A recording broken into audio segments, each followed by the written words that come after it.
OK, donc bon matin tout le monde, bienvenue à notre pause café trucs et astuces. J'ai Joao avec nous ce matin qui va faire le tour de la gestion des mots de passe et de la sécurité. Donc, merci Joao d'être avec nous. De rien. Donc, bonjour à tous.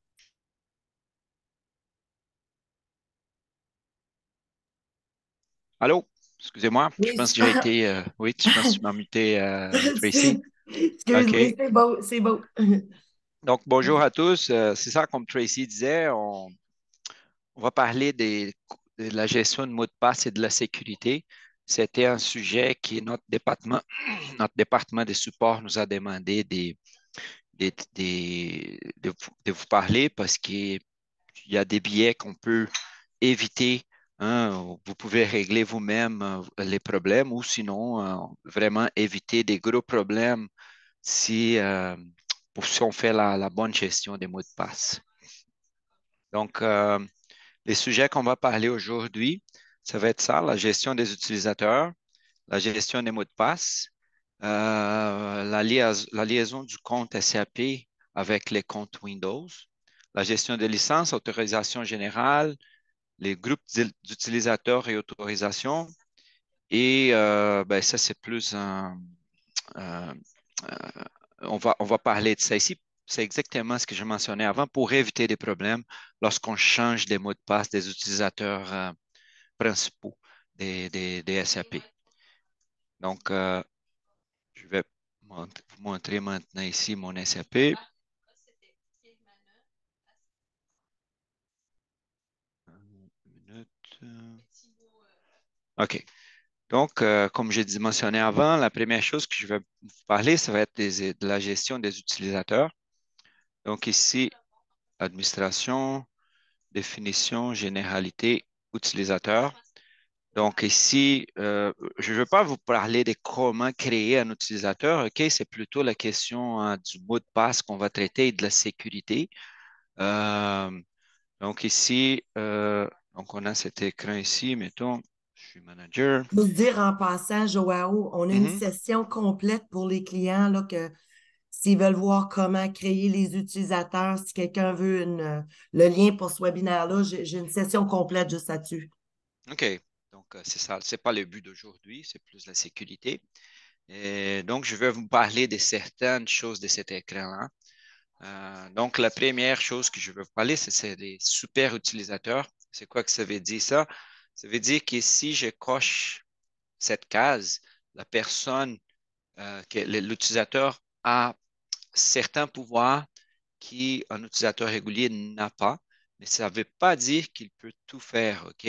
Parce que l'utilisateur, même s'il est un super utilisateur, il est limité parce que sa licence peut faire. Donc, par exemple, une licence de type logistique, elle ne peut pas créer des payables, mettons, des factures payables. Donc, ça veut pas dire que si je donne, si je flague l'utilisateur comme super utilisateur et si l'utilisateur a une licence logistique, il ne pourra pas créer des, des, des factures payables. Donc, la licence limite. Ça, ici, c'est plus un super utilisateur. Il peut gérer d'autres utilisateurs, il peut assigner des licences, il peut débloquer d'autres utilisateurs qui sont bloqués. C'est plus à ces niveaux-là. Et souvent, on en a juste un ou deux hein, dans une compagnie. L'autre chose que je voulais vous mentionner, c'est ça ici. Ben, ici, c'est la première chose. On sait comment on modifie les mots de passe. OK, c'est ici les 3 points. L'autre case importante ici, c'est les mots de passe n'expirent jamais. Donc, si vous cochez cette case, on va, ben, peut-être avant, je pourrais vous parler de la sécurité. Juste une minute pour que ça soit plus clair ici. Donc, on garde cet écran ouvert et on va parler ici de la sécurité, gestion de mots de passe.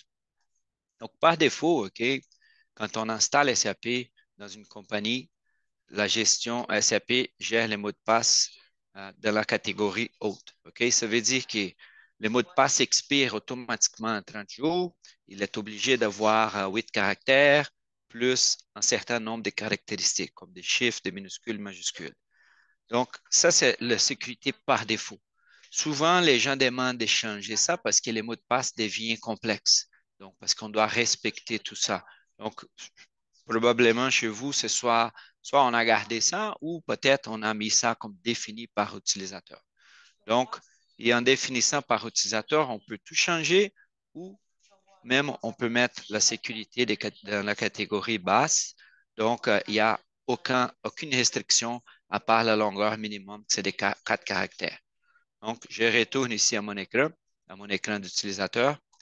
Si, donc, si j'ai une sécurité de type base et je coche cette case, ça ne change absolument rien parce que les mots de passe n'expirent jamais, comme on peut voir ici. -1 ici, ça veut dire que ça expire jamais. Donc, cette case, elle est utile si jamais je suis dans une catégorie dont le mot de passe va expirer après un certain temps, comme ici, 30 jours. Si je coche cette case, il va bypasser ce qui a été défini ici. Donc, ça, mais c'est important de comprendre. Et donc, si vous voulez forcer au niveau de la sécurité qu'à chaque 30 jours, les utilisateurs doivent changer 30 jours ou 15 jours ou 6 mois, peu importe, vous pouvez toujours utiliser cette case en combinaison avec la gestion de mot de passe ici. Si on change la catégorie des hautes, pas la basse, OK, mais les autres, on va avoir ici cette option. Et, ça ici, c'est aussi quand l'utilisateur oublie son mot de passe, OK? Je vais fermer ça ici. Quand l'utilisateur oublie son mot de passe, nous ne pouvons pas voir, nous ne pouvons pas, on n'a pas accès à ces mots de passe, même nous, chez Fogesic ou SAP ou peu importe qui, ou même un super utilisateur. Donc, l'option qu'on a, ce serait de les redémarrer, OK? Les réinitialiser les mots de passe. Donc, comment on fait ça? On a ici l'utilisateur, on clique ici. Dans ce cas, ma sécurité a été définie comme basse. Donc, je vais pas, une minute, je vais choisir un autre utilisateur. OK. Donc, ici, ce serait, je peux donner un nouveau mot de passe à l'utilisateur. OK. Dans ce cas, la sécurité est basse. Donc, je peux être n'importe quoi avec plus de 3 caractères, donc 4 caractères et plus. Et ici, on peut définir un mot de passe plus simple, genre 1, 2, 3, 4, et on coche cette case ici, et l'utilisateur va être obligé d'échanger son mot de passe lors de la prochaine connexion. Donc, c'est mieux qu'aider nous-mêmes générer un mot de passe, l'écrire quelque part. Ça, on donne les pouvoirs à l'utilisateur en faisant ça, qu'il gère lui-même son mot de passe. Un autre point important, ce serait de clôturer, OK, c'est ça ici, lorsqu'un utilisateur, un employé quitte la compagnie ou il va être temporairement, ne travaillera pendant un temps, ne travaille pas pendant un temps, on peut clôturer l'utilisateur, ça veut dire qu'il n'aura plus accès à SAP si on coche cette case ici. Même si tout est valide, ben, il ne peut pas avoir accès. Et une autre chose importante aussi, c'est dans service, dans l'onglet service, nous pouvons aussi, plus au niveau de la sécurité, bloquer l'écran après un certain temps. Ça, par défaut, c'est 30 minutes. Il y en a qui n'aiment pas cette fonctionnalité, mais au niveau de la sécurité, c'est intéressant. Ça veut dire qu'après le temps qui a été défini ici, dans ce cas 30 minutes, mon écran va être verrouillé. Et pour la déverrouiller, il faut que je rentre un mot de passe. Et là, c'est plus au niveau aussi de la sécurité parce que si je laisse mon écran ouvert, je pars, ben, quelqu'un peut embarquer, voir mon écran, il embarque et il peut faire n'importe quoi. Ça va être logué comme si c'était la personne qui était connectée avant. Donc, c'est pour ça que ça, c'est intéressant. La majorité du temps, ça a été, ça garde, OK, ça reste 30 minutes. Peut-être chez vous, ça a été modifié, mais par défaut, c'est 30 minutes. Vous pouvez modifier comme vous voulez. Et ça, c'est par utilisateur, c'est pas par compagnie. Donc, ça veut dire qu'un utilisateur peut avoir 30 minutes et un autre 1 minute. Euh, donc, j'ai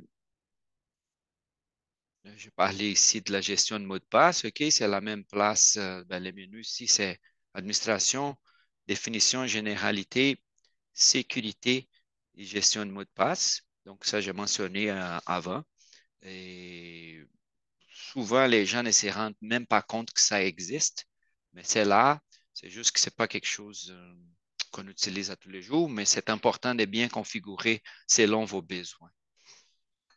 Euh, Ici, OK, moi, comme un utilisateur, je peux aussi utiliser ça dans le même onglet sécurité. Je peux modifier mon mot de passe. OK? Donc, moi-même, je peux avoir, si je pense que mon mot de passe a été, quelqu'un l'essaie, je veux le modifier, je peux passer par ici et modifier moi-même mon mot de passe. Mais évidemment, dans ce cas, je connais mon mot de passe. OK? Si je me souviens plus de mon mot de passe, évidemment, je ne peux pas embarquer dans SAP et j'ai besoin d'un super utilisateur pour me débloquer.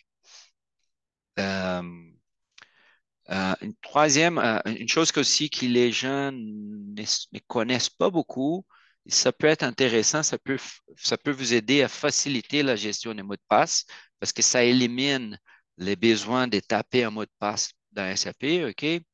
C'est l'option dans généralité. Nous avons ici une option qui s'appelle lier avec compte Microsoft Windows, OK? Donc, ce n'est pas simplement de taper ici le compte Microsoft Windows. On a une configuration à faire.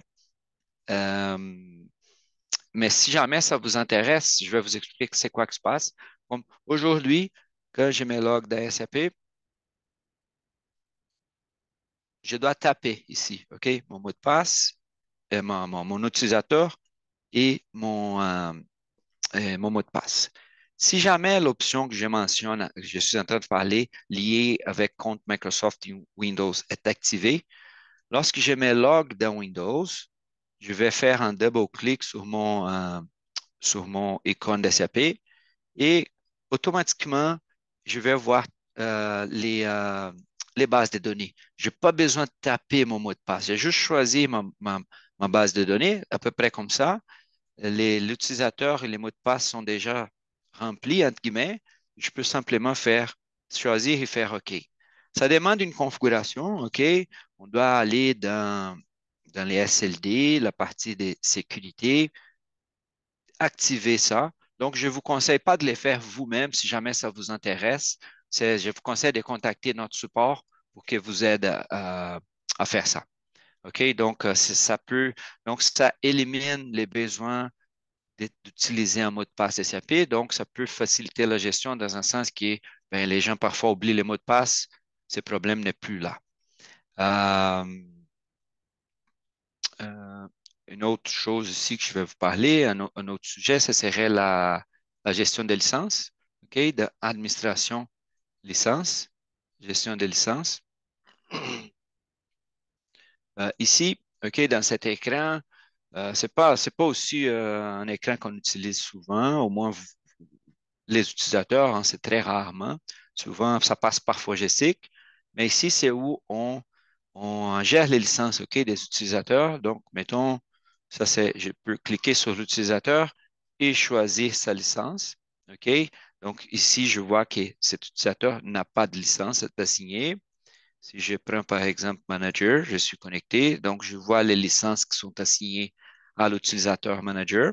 Donc ici, on peut assigner ou désassigner quelqu'un, donner les licences à quelqu'un ou non. Donc, c'est important, si l'utilisateur, si la personne quitte la compagnie, ben, c'est ici qu'on doit s'assurer de décocher, aussi verrouiller son utilisateur. Évidemment, si un utilisateur n'a pas de licence, même s'il n'est pas verrouillé, OK, ou clôturé, il ne peut pas accéder à SAP et vice-versa. Un utilisateur qui est verrouillé, mais qui a une licence, il ne peut pas accéder à SAP non plus. Mais donc, là, idéalement, on fait les deux. OK? Et aussi, l'important au niveau des licences, hein, parce que ça coûte de l'argent, c'est parfois de ne pas oublier que quelqu'un a parti. Donc, là, on pense qu'on n'a plus de licence disponible, mais ce n'est pas vrai. C'est parce que peut-être l'utilisateur qui est parti a encore sa licence. Donc, c'est important de bien gérer cette fenêtre. Si vous n'êtes pas habitué de travailler avec cette fenêtre, si vous avez des questions, c'est toujours mieux de poser la question au support. Mais c'est assez simple. Donc, cet écran, elle a trois onglets. Donc, le premier onglet qui s'appelle Affectation, on peut assigner ou désassigner des licences. Le deuxième onglet, ça montre à peu près ce que la compagnie a comme licence, donc par type de licence. OK, c'est pas très, très utile. Et le troisième onglet qui s'appelle, je ne sais pas pourquoi il s'appelle la nommer comme affectation aussi, mais elle est utile pour faciliter la visualisation de comment les licences sont assignées. Ici, je dois cliquer sur l'utilisateur pour savoir c'est quoi que j'ai comme licence, tandis qu'ici, je ne peux pas manipuler les licences, mais j'ai une vision générale de comment les licences sont assignées. Donc ici, je sais que l'utilisateur Bill a une licence logistique, je sais que Fred a une licence logistique, manager en licence professionnelle et je vois ici ce qui me reste de libre et combien de licences sont affectées. Euh, euh, donc, c'est ça. Dans les mêmes sujets, je vais vous parler un petit peu au niveau de ce qu'une licence peut faire ou ne peut pas faire. Donc, SAP a une matrice de licence, c'est un fichier Excel à peu près comme celui-là, ou c'est ce fichier-là en fait. Et il nous permet de voir c'est quoi qu'une licence peut faire ou ne pas faire. Parfois, ça nous aide à choisir aussi quelle est la meilleure licence pour l'utilisateur. Donc, une licence de type professionnel, ben, clairement, elle peut tout faire. OK? Si on regarde ça ici, c'est complet partout. Ça veut dire que je peux tout faire. Mettons, dans les achats, ça, c'est par module.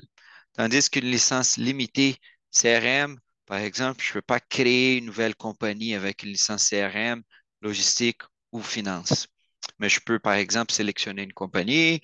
Donc, ça peut être intéressant. Si jamais vous voulez avoir accès à ces documents, vous pouvez demander ça au support. Ils vont vous envoyer un lien euh, pour ça. Donc, ça peut J'en ai vous aussi, aider. Joao, en passant. Tu en as aussi, Tracy, parfait. Ou Oui, je Tracy, l'ai. Tracy, elle Oui. est bonne dans ces sujets. Hein. Elle travaille avec ça tous les jours, en fait, hein, Tracy. Donc, Ben, pas tous les jours, mais tu sais, les clients me demandent souvent, tu sais, bon, mais j'ai besoin d'un nouveau usager, qu'est-ce que je prends? Mais moi, je l'ai la licence, le comparison chart. Fait que si quelqu'un le veut, là, envoyez-moi un courriel. mhm, mhm. Et donc, c'est ça. Ben, au niveau des prix, une licence, je ne connais pas vraiment les prix, mais une licence professionnelle, elle coûte plus cher que les autres. OK? Les autres ont les mêmes montants. Elle coûte la même chose, OK? Et on peut facilement changer, OK? OK, l'utilisateur, finalement, on croyait qu'il allait être bien avec une CRM, mais il manque des choses, c'est mieux d'aller avec une logistique. Il faut juste demander ça au support. On peut faire les changements pour vous autres et, euh, et C'est gratuit. c'est gratuit, exactement. C'est juste si vous voulez changer de limité à professionnel, ben, là, oui, il va avoir un coût. Euh, L'autre sujet que j'aimerais vous parler, c'est les autorisations générales. C'est plus au niveau de la sécurité. Donc ici, dans l'utilisation système, autorisation, autorisation générale. Ça, c'est aussi, on voit la liste d'utilisateurs. Ici, mettons, si je choisis un utilisateur, je vois ce qu'il peut faire ou ne peut pas faire. Ça a l'air simple, OK, mais je vous dis que ça peut être très complexe parce que là, dans chaque module, donc ici, on voit les modules généralité, personnalisation, administration. Mais mettons, si j'ouvre, mettons, vente, j'ai d'autres choses qui vont s'ouvrir. Donc, ça peut être complexe, OK? Ça ne veut pas dire que, ah, OK, je veux, il y a des licences il y a des autorisations qui sont interchangeables entre différents modules. Donc, je donne un exemple qui arrive souvent. Les gens veulent bloquer complètement l'accès aux ventes à un utilisateur. Donc, ils viennent ici dans les modules des ventes, ils font pas d'autorisation, mais là, ça affecte les achats, par exemple. Donc, c'est pas très simple, OK, malheureusement, parce qu'il y a beaucoup des choses qu'on peut faire. Euh, mais celle-ci, si jamais vous voulez avoir une meilleure sécurité au niveau de ce qu'une personne peut faire ou ne peut pas faire, c'est ici. OK? Il y a d'autres outils pour nous aider, Buonap ou d'autres choses, mais à la base, c'est ça la meilleure chose à faire. Donc, je peux, par exemple, dans les achats, je ne veux pas qu'une personne touche à la commande fournisseur, par exemple. Donc, je peux dire que cette personne peut juste visualiser une commande fournisseur ou elle n'a pas du tout accès à une commande fournisseur. Et ça, c'est par utilisateur. Ça peut être long. Euh, Ce qui m'amène à vous parler maintenant, qui est certains de vous, ça, ben, dépendamment de la version, OK, les concepts des groupes, SAP a mis ça en place, si je ne me trompe pas, dans la version 9.1. Euh, donc, parfois, les gens ne connaissent même pas que ça existe. Euh, mais SAP a mis un concept des groupes, OK? Donc, ça veut dire que je peux gérer mes licences, mes autorisations par groupe. Donc, ici, j'ai 4 groupes de base qui viennent lorsqu'on installe SAP, finance, vente, achat et inventaire. Ça ne veut pas dire que ça va fonctionner parfaitement, mais ça, c'est un bon guide. Donc, mettons, si je vais dans les groupes des ventes, ici, j'ai différentes autorisations qui ont été prédéfinies. OK? Donc, principalement pour quelqu'un qui travaille aux ventes. Et là, ce qui se passe, je peux assigner un utilisateur à un groupe. OK? Donc, et je peux aussi ajouter des groupes. OK? Euh, donc, ici, ce serait définition, généralité, groupe d'utilisateurs. Donc, ici, j'ai mes 4 autorisations. Mes 4 groupes ici sont les mêmes groupes qu'on voit ici dans la fenêtre d'autorisation. Je vais cacher ça pour l'instant. Donc, ici, il n'y a rien de défini. Donc, mes 4 groupes, j'ai aucun utilisateur dans ces groupes-là. Mais je peux, par exemple, dire que l'utilisateur Alex et Brad sont dans mon groupe des ventes. OK? Donc, toutes les autorisations, OK, qui sont dans les groupes ventes s'appliquent à ces 2 utilisateurs-là maintenant. Je peux aussi créer d'autres groupes, OK, d'autorisation. Je peux faire un nouveau groupe qui s'appelle test, créer. Euh, le nom du groupe vide, OK, le nom du groupe. Donc maintenant, j'ai un nouveau groupe que je peux personnaliser comme je veux. Je peux ajouter des utilisateurs à ces groupes et une fois que ce groupe est créé, si j'ouvre la fenêtre d'autorisation à nouveau,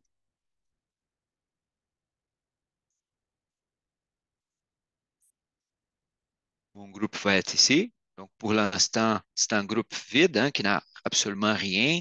Donc, je peux les bâtir comme je veux. OK? Donc, ça peut être intéressant. Cependant, c'est souvent ce qu'on voit, c'est que la gestion par groupe, elle est plus utile lorsqu'on a plusieurs utilisateurs qu'on peut vraiment définir quelles sont les tâches de chaque personne ou de chaque groupe. Si la compagnie, souvent les compagnies qu'on voit qu'on 10, 9, 10, 4, 5 utilisateurs, c'est plus difficile à gérer par groupe, donc on va individuellement. C'est plus simple. On peut quand même, pour faciliter, lorsqu'une nouvelle personne embarque dans la compagnie, on crée son utilisateur, l'utilisateur est ici, je peux copier les autorisations, mettons, des Brad à, à la nouvelle personne. OK? Donc, ça facilite déjà énormément le travail parce que ça, c'est long à faire. Donc, ça, c'est un outil intéressant. Donc, copier les utilisations et la gestion par groupe. Ça facilite beaucoup, beaucoup. Euh, les derniers sujets, OK, ça a été amené par les supports. Et c'est parce qu'on reçoit beaucoup d'appels, des demandes comme ça. Je vais expliquer c'est quoi la situation. Donc, on a des utilisateurs, OK, soit dans la base des données, OK, SQL ou HANA, ou évidemment dans SAP comme manager, qui sont utilisés dans des applications comme des add-ons, euh, peu importe, OK, on a beaucoup d'add-ons, mais des applications qui ne sont pas SAP, évidemment. Et là, parfois, l'utilisateur manager, il est utilisé par quelqu'un dans la compagnie et cette personne décide d'échanger son mot de passe. C'est quoi qui se passe? C'est que si on change le mot de passe des managers, par exemple, dans SAP, les aidants qui utilisent les mots de passe, qui sont connectés à la base de données euh, avec l'utilisateur manager, ils arrêtent de fonctionner. Et parfois, c'est pas évident à comprendre parce que c'est une action qui n'a rien à voir avec l'autre. On change un mot de passe. Pourquoi mon BioNapp a arrêté de fonctionner ou mon autre aidon, peu importe lequel, a arrêté de fonctionner. Donc, c'est important de nous avertir si jamais les mots de passe comme manager ou SA, je peux juste vous écrire ici, parfois c'est plus utile de voir. Donc, manager, SA, ça c'est SQL, ou SBO admin, c'est SQL aussi, ou HANA, ou parfois l'utilisateur s'appelle system. Donc, si jamais vous décidez de changer ces mots de passe-là, c'est important de... Vous avez le contrôle, OK, c'est à vous. Manager, aucun problème, mais c'est juste de nous avertir. Si jamais vous changez les mots de passe, vous remarquez qu'il y a quelque chose qui ne fonctionne plus comme avant, c'est fort probablement lié à ça. Donc, il faut nous avertir.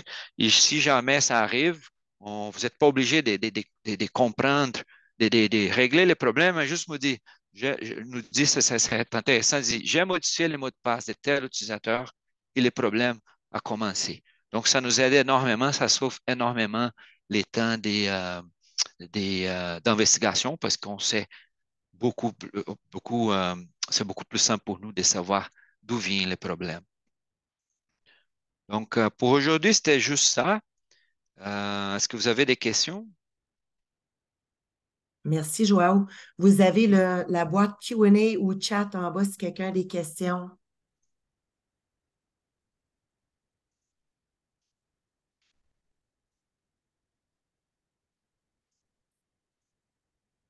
Je vais voir, je ne semble pas avoir de questions. Donc, ben, merci beaucoup, Joao. De Puis, rien. nous sommes là, tout le monde, là, si vous avez besoin d'aide sur quelque chose, là, gênez-vous pas de nous lâcher un coup de fil. Donc, merci, Joao. Bon week-end, tout le monde. Bye bye. Bye bye à tous.